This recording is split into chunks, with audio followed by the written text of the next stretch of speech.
The visual effects are so impressive. It looks phenomenal. Like, the quality is just out of this world. I remember seeing your videos, even while I was at Good Game, popping up every now and again. They'd do the rounds online because they were really smart, like, commentary on video game humor. Totally. You've got me as a fan of this is that stuff I watch online and go like, I want to be doing this instead of, I want to be doing what you guys are doing instead of this. So I binged the first 3 episodes. The only reason why I didn't continue to episode 4 was because we had to shoot this show. So I'd be watching it right now.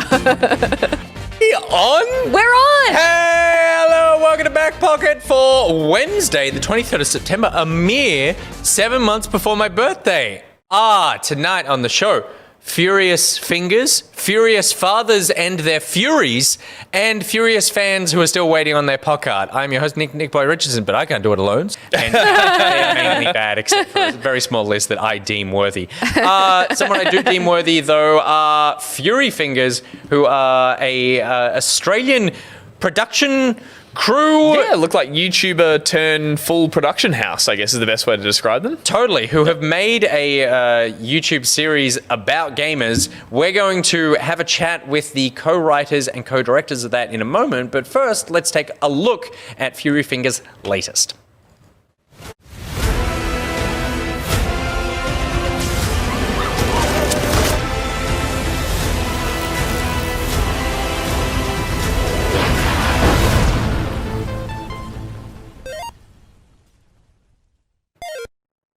Hey, we're back, and we are back with the co-creators of Love, Guns, and Level Ups. It is Nick and Andrew. Boys, welcome to the show.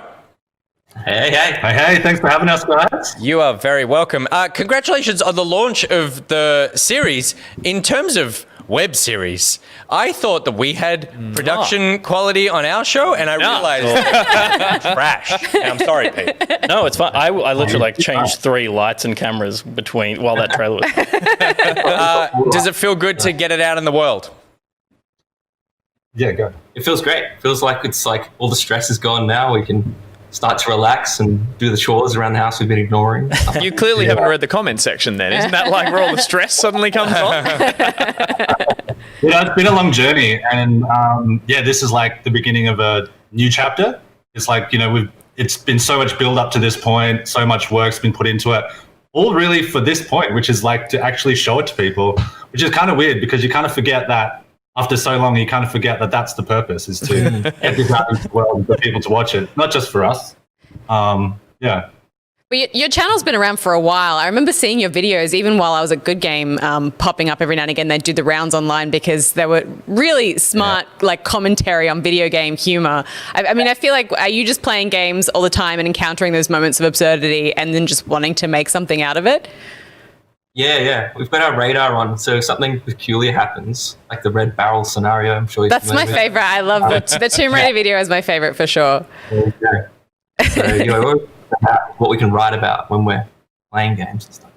Yeah, that's kind of where it started. Like, we've always been gamers and always been friends for a long time as well. And it sort of, the idea of the channel just kind of came from, those conversations you have at parties or when you're hanging out and, just weird conversations. How funny would it be if Mario did this?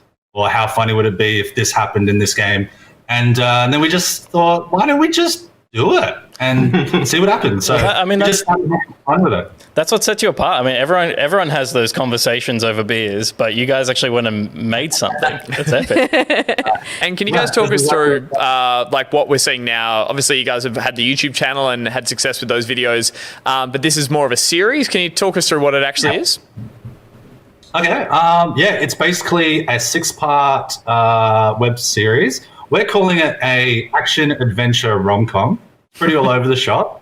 But it's at its core, it's just a classic love story about 2 gamers who meet online and who live in different parts of the world and form a connection online through their gaming and through social media, and then are presented with an opportunity to meet in real life and see where that relationship goes. And that's pretty much the series, and then we see how that relationship develops. And how did you decide that was going to be the next sort of step for your channel in terms of like moving from these short stories to kind of creating an all-out, I guess, rom-com video game series? Yeah. Well, we had a bigger budget, so we wanted to just tell a bigger story. And we were like, let's do something. Let's surprise people. Let's get to people's heartstrings. Let's show that we actually are mature storytellers as well. And when we're not making skits, we can, tell something long form. Yeah, and we're filmmakers at heart. We've been filmmakers for a long time, and the dream is to just keep making bigger and better projects, whether that's TV or eventually feature films, whatever it is. We were presented with an opportunity to do something bigger and better, and we thought this is a good opportunity to do something that's a little bit more grounded, a little bit more like dealing with, proper human emotions and human experiences that people relate to. But we still wanted to be on brand with what we've been doing online and what FuryFingers is, which is fun action comedy in the video game space. So yeah, that kind of just evolved from there.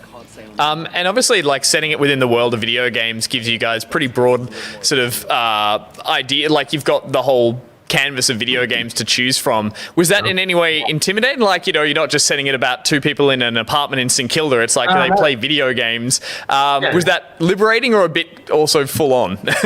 Liberating. If you've got a scene of characters just talking about their relationship, that's great. But if you can do it dressed as cowboys, as we've just seen, and then every scene's got a little bit of energy, and then you can be clever with it too. Later on, there's more metaphors in their relationship about what's affecting their struggles and stuff like that. Yeah, we tried to vaguely, draw on like types of games and types of things that happen in games, which could kind of, vaguely represent where they are at in their relationship and kind of help with the storytelling in that way.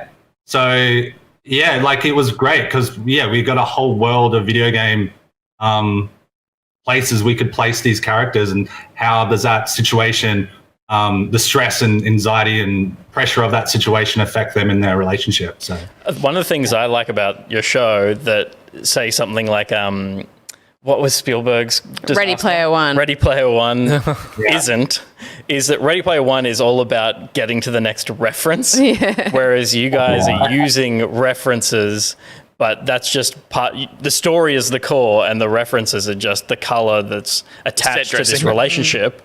As opposed to like, this character needs to talk about this thing so Master Chief can walk on screen.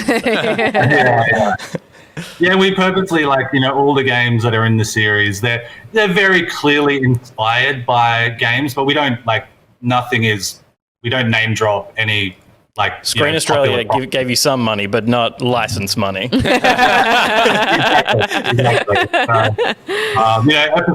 Episode 1, they're in a generic battle royale game. It's very, very clearly, Fortnite and all those sort of games. But we came up with our own game, which is called Go-Go Soldier. But it's basically Fortnite. We love films. We play with genre, so we did like an Indiana Jonesy adventure romp that you're seeing now.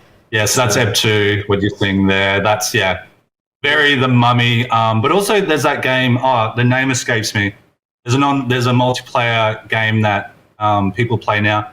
The Strange something, which is basically this as well. I can't remember what it's called. So.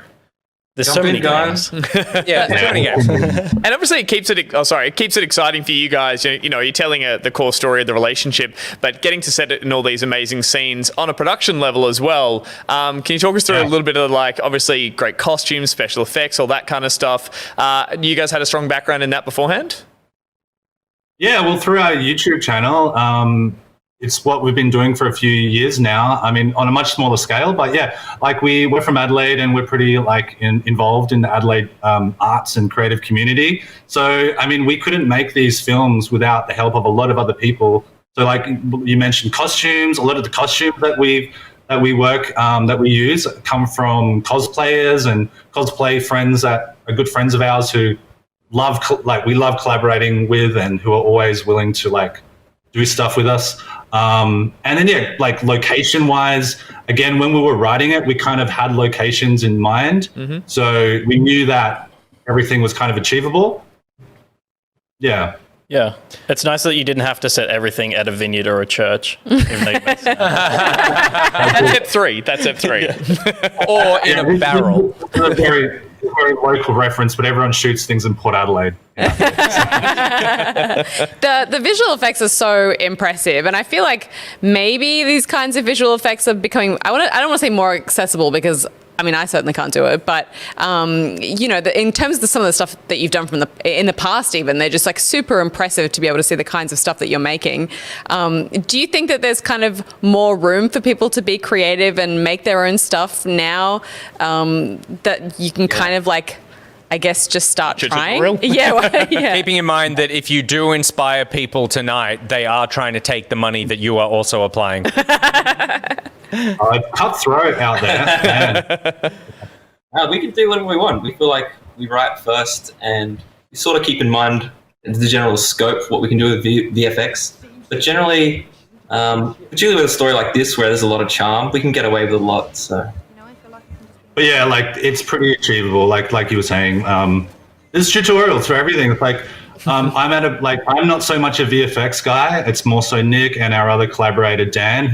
Dan's the real VFX wizard, and I'm at a point where I have no doubt that he can achieve it. Like so, we'll come up with some crazy idea. And no matter how ridiculous it is, I'll just say it to Dan, and Dan generally is the good barometer. He's generally pretty chill about it and be like, yeah, we can do that. So, it sounds like you guys have a good relationship in the sense that it takes the person who doesn't know what's doable to say, could we do this? Otherwise, if you both knew how impossible something might be, you never get there. So, it sounds like a good working relationship. In our company, I'm the guy that's like, so I think we could do this. And those two are the ones that are like, you're an idiot.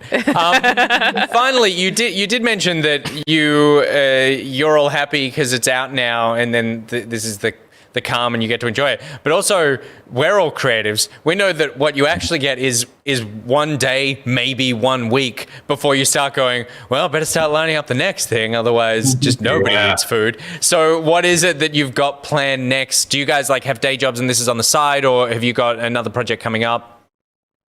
Yeah, I mean, we've all got day jobs, and this has been great. Like we said, we did get some funding for this, so we have been able to focus on this a little bit more than we normally would with this sort of creative stuff. A lot of this stuff has just been, it's our side hustle, all the YouTube stuff. But yeah, we don't know what's next. I'm sorry that you're only thinking about this now. I feel like this call's going to end and you're going to shit, we didn't think about this. We just thought this gravy train straight thing would run forever. Yeah. Now, look, we would love to do more. I mean, whether it's a season 2 or expanding on it or like building on the idea into something bigger, whether it's a TV show or a feature or doing a season 2. Mm-hmm. We're not sure yet. Like, there's definitely ideas and definitely options, and we've talked about that sort of thing. But we just kind of got to see how this goes first. Totally. See how this one's received, and then see what the best path is. But yeah, there's already been people asking for a season 2. So yeah, cool. This is kind of a boring question, but did you sort of debate over whether or not you wanted to release it all in one block or kind of week by week? Because that seems to be such a struggle for like online streaming platforms now, whether you want to kind of create that excitement over the course of a week or build the momentum from like episode 1 straight through to the end of the season. Do you binge it or not? Yeah. Yeah, that was a real hot topic with us and the rest of the team. We were kind of all had different opinions. I was very much of the opinion that I really wanted to potentially release it staggered, do more of a staggered release, but there's kind of pros and cons to doing that or to just dump it all at once for the binge. It's hard to say what's the best option. There's pros and cons to each way, and we asked for a lot of advice and everyone gave us different advice. So it's really just a roll of the dice with anything you put online, I think. I think you dodged them. You made the best decision, and you dodged the biggest bullet, which is you didn't put it on Quibi. So that was the only thing. That was a good choice. So everyone can go to your YouTube channel, which is YouTube is FuryFingers Films. Is I assume the best place to watch this? Hey, there you go. Got the plug ready to go. Congratulations on the release, guys. And we all really loved the series. It looks phenomenal. Like, the quality is just out of this world, and it's a really fun watch. So we do recommend it. And we saw a bunch of people in the chat saying, I added it to my watch later. I'm pinned the thing. I'm coming back to that. This looks awesome. So you'll definitely get some new fans out of this, and you certainly can count us amongst it. Totally. You've got me as a fan of this is that stuff I watch online and go like, I want to be doing this instead of, I want to be doing what you guys are doing instead of this. Yeah. So season 2, you need a single? A single. You got this guy here. So special effects or close-ups, I do both. I binged the first 3 episodes. The only reason why I didn't continue to episode 4 was because we had to shoot this show. So I'd be watching it right now. All right. Thanks very much for coming on, guys, and good luck figuring out whatever you're going to do next. Thanks, guys. Thanks, man. Cheers. Super cool. I mean, nice of you to tell us that you hate what we make. I don't hate this. I just like that more. And I want to do more of that. And I'm like, if we... I binged the first 3 episodes. The only reason why I didn't continue to episode 4 was because we had to shoot this show. So I'd be watching it right now.